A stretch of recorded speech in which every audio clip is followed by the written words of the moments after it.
మహిళా శిశుక్షేమ సీతక్క ఈ రోజు అత్యంత సంచలన వ్యాఖ్యలు చేశారు. అంతర్జాతీయంగా ప్రజల దృష్టిని ఆకర్షించిన ఎప్స్టీన్ ఫైల్స్ గురించి మాట్లాడుతూ చివరికి అన్నం కూడా తినబుద్ధి కాకుండా చేస్తున్న విషయమే ఇది. ఆడపిల్లల శరీరాలను వాడి వాళ్లను దుస్తుల కింద పరిమితం చేసి మన దేశంలోనే పెద్దలు దాంట్లో పాల్గొన్నారంటే ఇది దుర్మార్గం అని మంత్రి సీతక్క అన్నారు.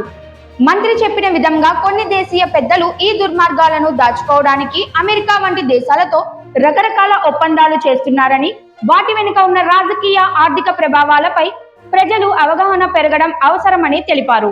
ఇది కేవలం వ్యక్తిగత తప్పిదం మాత్రమే కాదు, మన సమాజానికి సమగ్ర ప్రజల హక్కులకు పాలు రాసే విషయంలో ఉంది అని ఆమె జోడించారు.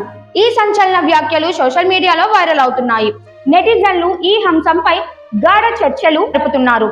కొందరు రాజకీయ నాయకులు మంత్రి వ్యాఖ్యలను సమర్థిస్తూ మరికొందరు విమర్శలతో స్పందిస్తున్నారు.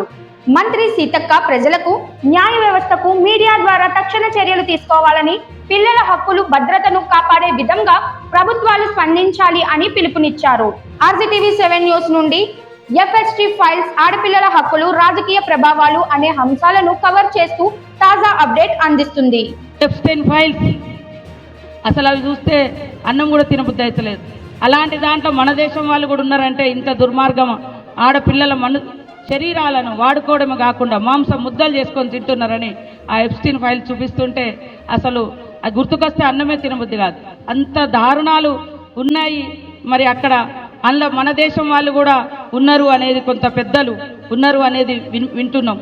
వీటిని దాచుకోవడం కోసం రకరకాల అమెరికా ఒప్పందాలను చేసుకుంటున్నటువంటి వాళ్ళని కూడా మనము ఈ దేశంలో ఏలుతున్నటువంటి వాళ్ళని చూస్తూ ఉన్నాం.